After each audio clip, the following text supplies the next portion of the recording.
शौक शौक में शादी। ये कहानी है शीना की, जिसको शादी का बहुत शौक था लेकिन 22 साल की उम्र में घर वाले उसकी शादी करने को तैयार नहीं थे। फिर एक रोज शीना के पिता को हार्ट अटैक आ जाता है। वो अस्पताल में होते हैं कि मुझे नहीं पता कि मैं कब तक रहूं। बस मेरे सामने शीना की शादी हो जाए, इसके लिए कोई अच्छा लड़का देख लो। ऐसे क्यों बोल रहे हो जी? आपको कुछ नहीं होगा। डॉक्टर ने साफ साफ कहा है आप ठीक है बिल्कुल। तभी शीना आ जाती है। अरे माँ, भगवान करे पापा लंबे जिए और जिएंगे भी, इसमें कौन सी दो राय है। लेकिन बोल रहे हैं कि मेरे लिए लड़का देखो, तो देख लो ना, कर लेती हूँ ना शादी। वैसे भी तो करनी है ना, कि नहीं करनी? हाँ बोलो। अरे चुप कर, तेरे पापा बेड पर पड़े हैं और तुझे शादी की सूझ रही है। तभी डॉक्टर आते हैं। पापा बेड पर नहीं, बिल्कुल घर जा रहे हैं। आपके पति बिल्कुल ठीक है, कल आप इन्हें ले जा सकती है। ये हुई ना बात पापा कल घर आएंगे और मेरी शादी की तैयारी करेंगे। अरे वाह, बेटी की शादी भी तय कर दी, बधाई हो बधाई हो। अरे नहीं नहीं, वो तो इनको लगा पता नहीं ये ठीक हो पाएंगे कि नहीं, तो इसी डर से बोल रहे थे कि अपने आगे ही शादी करते बेटी की। अरे आप तो खूब जिएंगे आराम से करिए शादी। नहीं नहीं नहीं नहीं, अब तो पापा ने बोल दिया है तो शादी अब करनी ही होगी हाँ हाँ बेटा, जरूर। मेरे ऑफिस में एक लड़का है, अच्छा पढ़ा लिखा है। मैं बात करता हूँ, कल ही बुलाता हूँ उसे मिलने के लिए। अगले रोज राकेश शीना के घर आता है। शीना को राकेश अच्छा लग जाता है और राकेश को शीना। मुझे राकेश पसंद है, मैं शादी के लिए तैयार हूँ तो बेटा कौन कौन है घर में? जी सिर्फ पापा है और मैं। माँ नहीं है मेरी, और बहन की शादी हो गई है। ओहो, लेकिन शीना तो इतनी जिम्मेदारी निभा नहीं पाएगी बेटा। आप लोगों के घर के लिए किसी घरेलू लड़की की ज़रूरत है। बाकी शीना की उम्र भी कम है। जी आप सही बोल रही हैं, मेरे घर में एक जिम्मेदार बहू की ज़रूरत है। मैं चलता हूँ। आपकी बेटी बहुत अच्छी है, लेकिन मेरे घर की ज़रूरत कुछ और है। राकेश जैसे ही उठता है, शीना जोर से चिल्लाती है। ये कैसे पता कि मैं घरेलू नहीं हूँ? अरे शादी करना चाहती हूँ, यानी कि घर का काम काज आता है। और माँ, ऐसे रहा तो होली मेरी शादी। लेकिन बेटा, तुम बड़े शहर की लड़की हो। राकेश के पिता गांव में रहते हैं, वो महीने 2 महीने जाता है गांव में। तुमको गांव में रहना होगा। हाँ तो क्या हो गया, माँ भी तो रहती थी यहाँ जब आप विदेश में थे तब। लेकिन ये दिल्ली महानगर है, वो गांव है। नहीं नहीं शीना, ये शादी तुम्हारे लिए ठीक नहीं रहेगी। अभी तो तुम्हें अच्छा लग रहा है, लेकिन आगे तुम ही परेशान हो जाओगी। हाँ शीना, आंटी जी ठीक बोल रही है। मैं भी ऐसी लड़की देख रहा हूँ जो छोटे शहर से हो, जो गांव में मेरे पिता की सेवा कर सके, मेरी बहन की आओ भगत करे और वहाँ के रीति रिवाजों को समझे। लेकिन शीना के सर पर तो शादी का भूत सवार था। सुंदर सा राकेश उसे अभी किसी सपनों से राजकुमार से कम नहीं लग रहा था। शीना शादी की जिद करती है और राकेश भी मना नहीं कर पाता। दोनों की शादी हो जाती है। फिर शादी के बाद शीना, शादी के रस्म रिवाजों के बीच ऑफिस की काफी छुट्टी हो गई है। कल मैं दिल्ली वापस जा रहा हूँ। वापस दिल्ली? अच्छा ठीक है, लेकिन मैं यहाँ कैसे? फिर शीना को शादी के वक्त के अपने वादे याद आ जाते हैं। ठीक है, लेकिन जल्दी आना।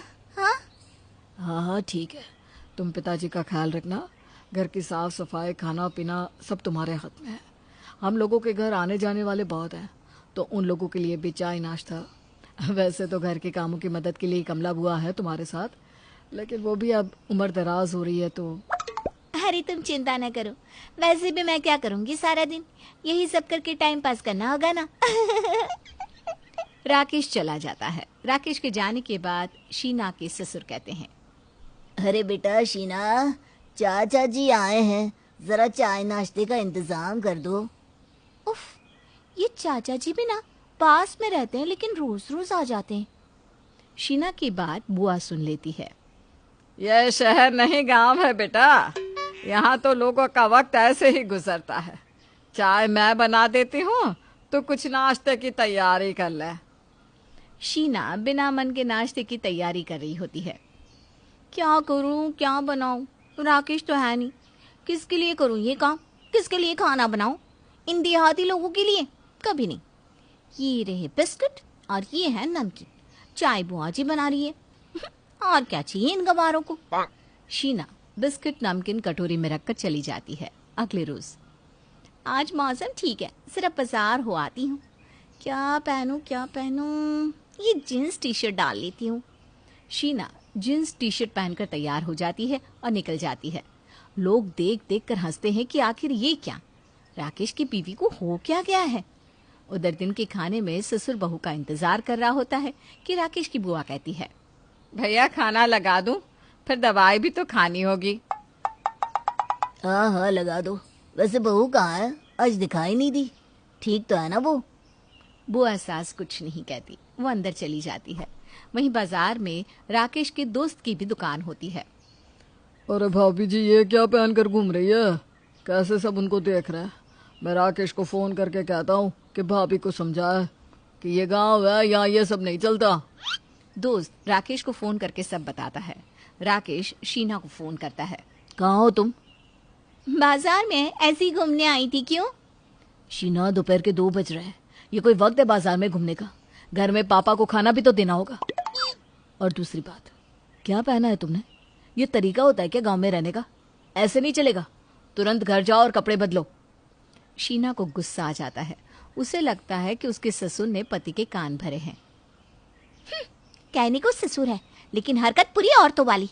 मुझसे बात करती, इनको फोन करके भड़काने की क्या जरूरत थी? अभी खेल लेती हूँ।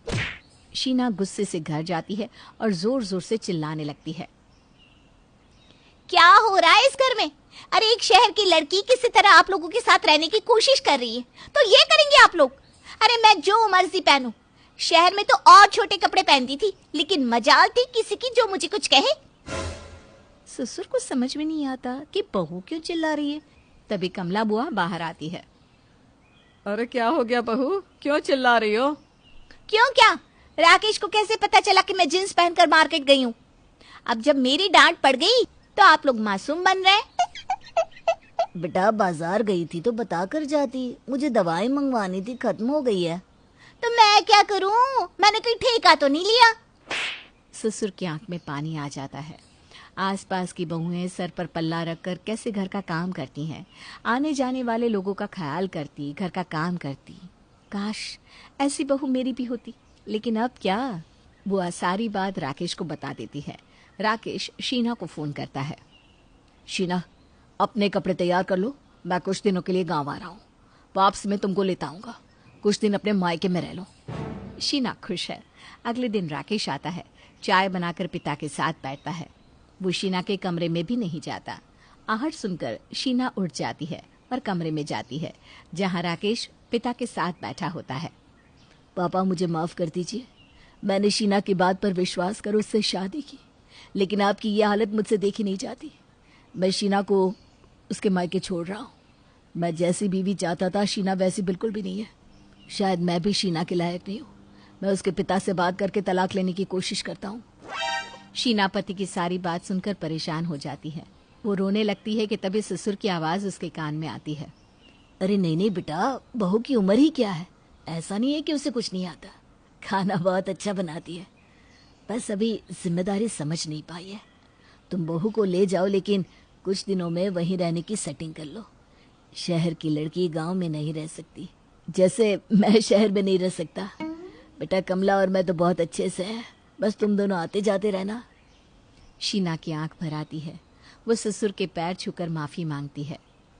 मैंने शौक में शादी की थी, लेकिन शादी के क्या मायने होते हैं मुझे आज पता चला। मुझे माफ कर दीजिए पिताजी।